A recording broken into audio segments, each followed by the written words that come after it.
মুর্শিদাবাদে বিজেপি বনাম বিজেপি নেতার বিরুদ্ধে এফআইআর বিজেপি নেত্রীর। বিজেপি জেলা সম্পাদক অনামিকা ঘোষের বিরুদ্ধে দুর্নীতির অভিযোগ তোলেন জেলা কমিটির সদস্য সুজিত আদিত্য। পাল্টা জেলা কমিটির সদস্য সুজিত আদিত্যের বিরুদ্ধে এফআইআর করেছে বিজেপি নেত্রী অনামিকা ঘোষ।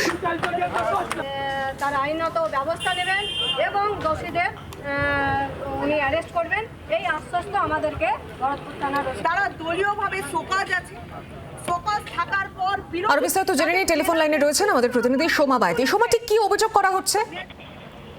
দেখো, ভরতপুরে বিজেপি নেত্রী অনামিকা ঘোষ, তার বিরুদ্ধে বেশ কিছু কুরুচিকর মন্তব্য এবং সোশ্যাল মাধ্যমে বেশ কয়েকদিন ধরেই ভাইরাল হচ্ছে এবং তারপরেই অনামিকা ঘোষ অভিযোগ রয়েছে এক বিজেপি নেতার বিরুদ্ধে এবং যিনি কিন্তু সমাজ মাধ্যমে এগুলি তিনি বিভিন্ন সময় এগুলিকে তিনি বিভিন্নভাবে তিনি এগুলিকে প্রকাশ করছেন এবং এই অভিযোগ নিয়ে অনামিকা ঘোষ থানার দ্বারস্থ হয়েছেন, তার বিরুদ্ধে লিখিতভাবে অভিযোগ করেছেন এবং এই পুরো ঘটনায় ইতিমধ্যেই দলের পক্ষ থেকে তারাও কিন্তু একটা আলোচনায় বসেছে যে কেন বারবার ধরে এই ধরনের ঘটনা ঘটছে এবং এই পুরো বিষয়টা নিয়ে বেশ কিছুটা হলেও কিন্তু বিজেপি নেতৃত্ব তারা কিন্তু বেকায়দায়।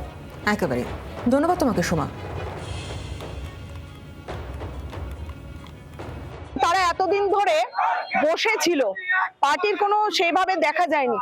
যারা 4 তারিখের পর গেরুয়া মানে জার্সি পরেছে, যারা রাতোরাত বিজেপি হয়েছে, তাদের অতি উৎসাহ দেখা যাচ্ছে। আমি থানা ঘেরাও করিনি, আমি এসেছিলাম এফআইআর করতে। আমার বিরুদ্ধে যে সমস্ত চক্রান্ত চলছে পুলিশ ন্যায্য বিচার করবে, আমি তার জন্যই আজকে আইনের দ্বারস্থ হয়েছি। অনামিকাদির পিছনে পিছনে লাল জামা পরে যিনি ঘুরে বেড়াচ্ছেন, উনি নাকি দিদির সেক্রেটারি। তো উনি ভরতপুর 2 ব্লকে দিদির সেক্রেটারি হয়ে টাকা তুলছেন।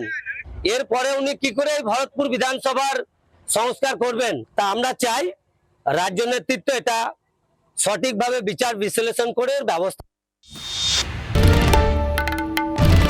বাংলার আওয়াজ, বাঙালির আবেগ, জি 24 ঘন্টা।